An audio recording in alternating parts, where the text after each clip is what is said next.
And I heard something rustling down in the woods. And this was all these missile sites was in wooded area. So they were all surrounded by woods. And we were, me and my buddy was on each side. One was on the north side and the other guy was on the south side. And we had walked a complete perimeter of the fence. That's what we did every night. And we made sure that there was no enemy threat coming through there. And we knew that if anybody come up there, that dog would alert on them. So I heard this noise down there, and boy, my dog started alert.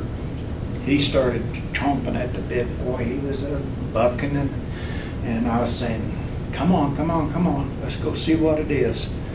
So, and I had him on a short leash, and I had the other leash in this hand.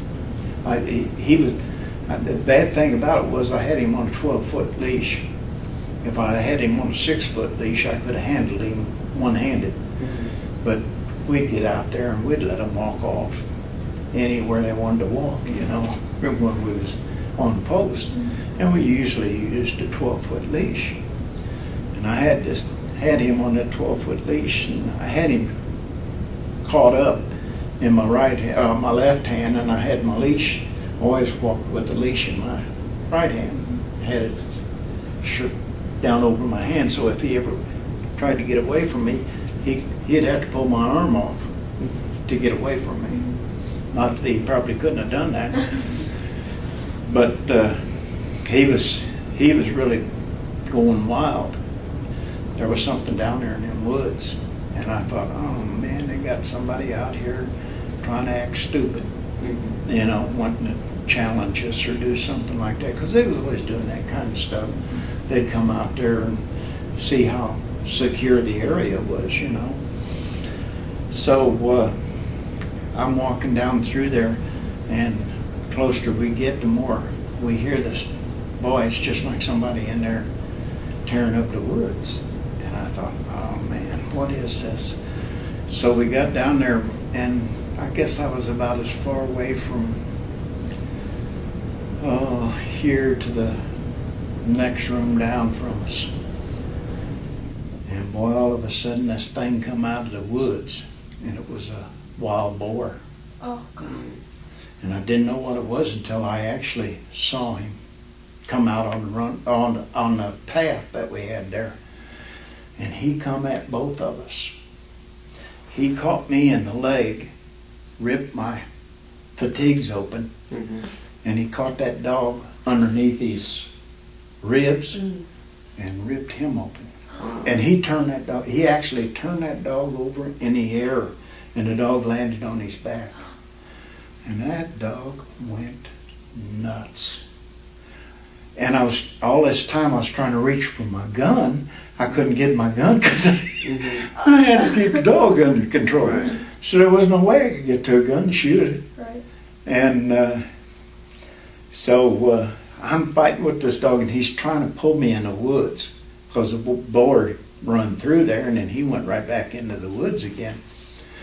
So he was going in after him. He was wanting part of that pig, And I said, no, boy, we ain't going in there. And he was pulling me in the brush. And I know if he ever got me in the brush, I'd never get him out there. So I finally wrapped that chain around my arm a couple of times, and I jerked him back out of there. And I said, come on, let's go. And finally I got him calmed down, and I got my flashlight out to take a look at him, and the boar had ripped him open. So I had to call the headquarters and told them to send me a truck out there that my dog was injured. Well, I told them that we were injured, and they thought maybe I was injured too. So, boy, they came out there, and they were out there in a minute.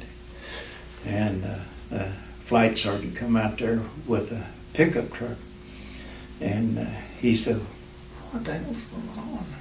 And I said, "Sarge," I said, "there, the boar come out on us," and I said, "We got to get this dog back to the kennel." because he's going to bleed to death if we don't get him back. And he says, okay. He said, why didn't you shoot him? I said, I didn't have a chance to get to my gun. And he said, well, you should have shot the dumb thing. I said, yeah, I tried, but I couldn't get to my gun. And so he was in one of these small pickup trucks. And he wanted me to let the dog ride in the back end. And I said, no. I said, I can't put that dog back there hurt. Because I had the dog picked up and I was carrying him. And he said, you ain't putting that dog in the cabin with me. He said, that dog will bite me. And I said, no, he won't. I said, you just drive this truck. I said, I'll take care of the dog. So, and I could walk him in this room. He'd come in this room, and if I told him to stay here, he'd stay here. He'd never get up. There was times that I'd go into his kennel, bring him food and lay it down, and he'd start over there and I'd say, no. He'd go back over and sit down.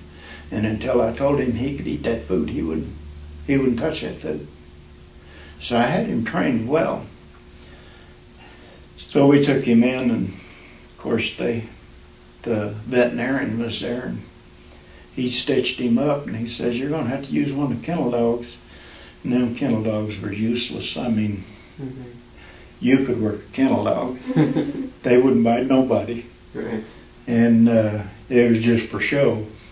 They put us out there on post with this kennel dog. I was out there for, I guess, a week while he was recuperating.